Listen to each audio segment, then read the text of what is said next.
ప్రేక్షకులందరికీ నమస్కారం. ప్రస్తుతం మనతో పాటు శ్రీ మాతంగి రాజశ్యామల ట్రస్ట్ వ్యవస్థాపకులు మహాబగల్ అఘోర తంత్రి బ్రహ్మశ్రీ నిశాంత్ శర్మ గారు మనతో ఉన్నారు. గురుగారితో మాట్లాడేద్దాం. నమస్కారం గురుగారు. మహాదేవ. గురుగారు, జూన్ మాసంలో కన్యా రాశి వారి పరిస్థితి ఎలా ఉండబోతుంది? గ్రహస్థితి ఎలా ఉంది? ఎలాంటి జాగ్రత్తలు పరిహారాలు చేసుకుంటే మంచి ఫలితాలు ఉంటాయి అంటారు కన్యా రాశి వారికి? నెల కన్యా రాశి వారికి ఈ సంవత్సరం అయితే బాగుందండి, కానీ జూన్ మాసంలో మాత్రం బాగాలేదు. ఎందుకనంటే వారు ఈసారి ఏమన్నా పనులు చేయాలంటే ఆచితూచి వ్యవహరించాలి. ప్రతి ఒక్క అడుగు కూడా ఎదుటి వ్యక్తి సలహా తీసుకొనే అడుగు వెయ్యాలి.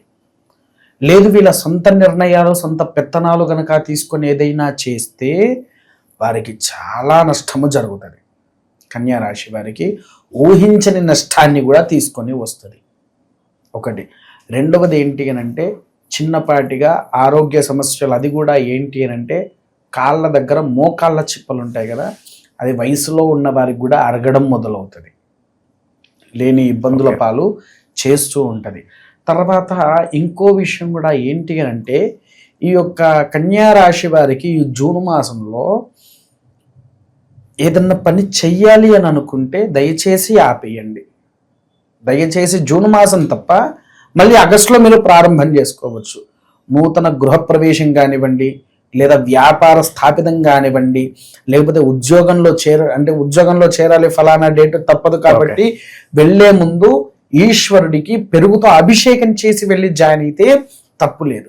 కానీ మిగిలిన ప్రతి దాంట్లో మాత్రం ఆచితూచి వ్యవహరించడం వలన మీకు అనుకూలమైనటువంటి సక్రమంగా ఫలితాలు కనిపిస్తూ ఉంటాయి. తర్వాత రాజకీయవేత్తలకు వారికి లేని సమస్యలను తీసుకువచ్చేటువంటి సమయమే ఈ జూన్ మాసం.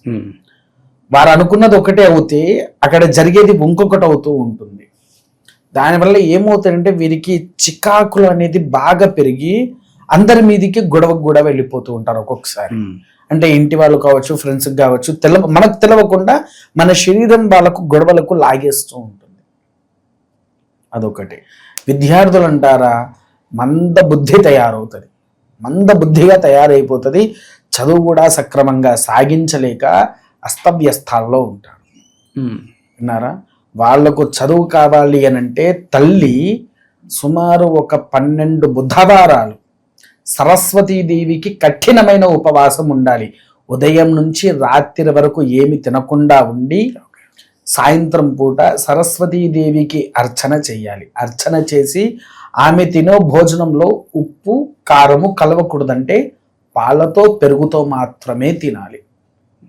అలా పిల్లల కోసము తల్లి 12 బుధవారాలు సరస్వతీదేవికి ఉపవాసము గావించాలి. తర్వాత రక్షక సైనిక భటులకు కూడా అనుకూలించే ఫలం కాదు. ఈ ఫలితం అనేది వారికి సక్రమంగా అనుకూలించేది కూడా కాదు. వారు చేయాల్సింది కాకుండా వేరేది జరుగుతుంది వారికి. దానివల్ల కాస్తంత ఆరోగ్య నష్టము బాగా జరుగుద్ది వారికి. తర్వాత శని దాంట్లో ఉండేటువంటి వారికి కూడా బాగోదండి. పెట్టుబడిదారులకు ఏమైనా సూచన గురుగారు? పెట్టుబడిదారులకి ఏంటి అంటే వారు పెట్టుబడి పెట్టవచ్చు, కాకపోతే దేని మీద పెట్టుబడి చెయ్యాలి అనేటువంటిది ఆలోచించి వ్యవహారంలోకి దిగాలి. తొందరపడి దేని మీద పెట్టుబడి పెట్టారనుకోండి, అది ఉన్న ఫలంగా ఒకటే రోజుల్లో కూడా నాశనం అయ్యే అవకాశం ఉంది. ఏ వ్యాపారాలు కలిసి వస్తాయి అనేది వ్యక్తిగత జాతకం చూపించుకోవడం బెటర్. జాతకం చూసిన తర్వాతనే వారికి ఏం చెయ్యాలి, మీరు దీనికి వెళ్తే బాగుంటారు అని చెప్పగలవచ్చు. ఓకే, విన్నారా? అట్లా ఎందుకంటే గ్రహస్థితులను బట్టే వ్యాపారంలోకి వారు ఏ వ్యాపారం, లేకపోతే మీరు దేని మీద అమౌంట్ పెట్టాలి అనుకుంటున్నారు అనేది అవన్నీ ఒక కుండలిని చూసి వారికి కావాల్సింది చెప్పవచ్చు. ఓకే. ఇక విదేశీ ప్రయత్నాలు చేసే వాళ్ళకి ఏమన్నా శుభవార్తలు ఉన్నాయా? విదేశీ ప్రయాణికులకు మంచి శుభవార్తలు అయితే ఉన్నాయండి. విన్నారా? శుభవార్తలు అది కూడా ఏంటి అని అంటే ఎన్నో సంవత్సరాల నుంచి ఎదురు చూస్తున్న వారికి కూడా వీసా వచ్చే అవకాశం ఉంది. ఓకే, విన్నారా? పోవాలనుకునేటువంటి వారికి మంచి వీసా వస్తుంది, హ్యాపీగా వెళ్తారు. అక్కడికి వెళ్ళేసేసి కూడా వారు ఒక ఉద్యోగం చేసుకొని పార్ట్ టైం జాబ్ చేసుకొని చదువుకోవచ్చు అనుకునేటువంటి వారికి ఉన్నత ఉద్యోగం దొరుకుతుంది. అక్కడ ఉన్నత ఉద్యోగం దొరికి హ్యాపీగా నివసిస్తూ ఉంటారు. ఇక వైవాహిక జీవితం ఎలా ఉండబోతుంది గురుగారు? సంతానం కోసం ఎదురు చూసే వాళ్ళకి ఏదైనా గుడ్ న్యూస్లు ఏమైనా ఉన్నాయా ఈ నెల? భార్యాభర్తలప్పుడు చిన్న చిన్న గొడవలు అనేటువంటిది జరుగుతూ ఉంటాయి. దాన్ని పెద్దగా పరిజ్ఞానంలోకి కూడా తీసుకోకుండా చూసి చూన్నట్టుగా వదిలేసేసి ఉంటే గనక జీవితం అనేది సాఫీగా జరుగుతుంది. కాకపోతే సంతానం అంటారా, సంతానం అనేది వ్యక్తిగత జాతకం చూసిన తర్వాతనే చెప్పగలుగుతాం. ఎందుకంటే కొంతమందికి సర్పదోషం ఉంటుంది, కొంతమందికి పితృదోష శాపాలు ఉంటాయి, ఇంకొంతమందికి స్త్రీ శాపాలు అనేటువంటివి ఉంటాయి. సో అదేంటి అని అంటే ఈ రాశి వారికి సంతానం అవుతుంది అని చెప్పడం కంటే జాతకాన్ని చూసిన తర్వాత వారికి సమస్య ఏదైతే ఉందో దాన్ని పరిష్కారం చేపిస్తే కనుక అద్భుతమైన ఫలితము సంతాన రూపంలో వారికి కనిపిస్తుంది. ఓకే, ఇక ప్రయాణాల విషయంలో ఏదన్నా సూచన ఉందా గురుగారు వీళ్ళకి? ఏమన్నా ప్రయాణం ఏం లేదండి, యథావిధిగా అన్ని వీళ్ళకు అనుకూలమైన ప్రయాణాలు చేస్తారు, సకల విజయాన్ని కూడా అందిస్తూ ఉంటారు, సకల యోగ్యంగా ఉంటారు. ఓకే, సో ఉద్యోగస్తులకి వీళ్ళు ప్రమోషన్లు కావచ్చు, ట్రాన్స్ఫర్లు కావచ్చు, ఇవన్నీ ఎక్స్పెక్ట్ చేస్తూ ఉంటారు. ఎక్కువగా ఈ మాసంలో ట్రాన్స్ఫర్ ఏం కాదండి, ప్రమోషన్స్ కూడా రాదు.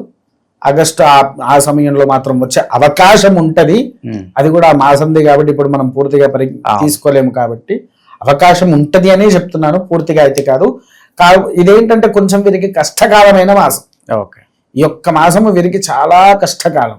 వీరు చాలా ఆచి తూచి, చెప్పాను కదా మొదలే, ఆచి తూచి వ్యవహరించాల్సినటువంటి మాసము.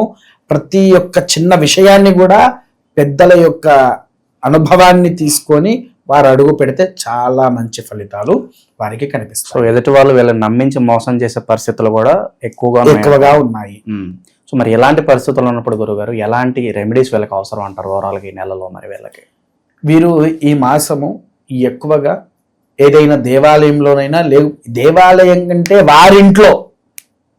వారి ఇంట్లో నవగ్రహ సహిత రుద్రహోమాన్ని ఆచరించాలి. నవగ్రహ సహిత రుద్రహోమాన్ని ఆచరించాలి. ఆచరించిన తర్వాత ఒక 50 మంది వరకైనా సరే అన్నదానం పెట్టాలి.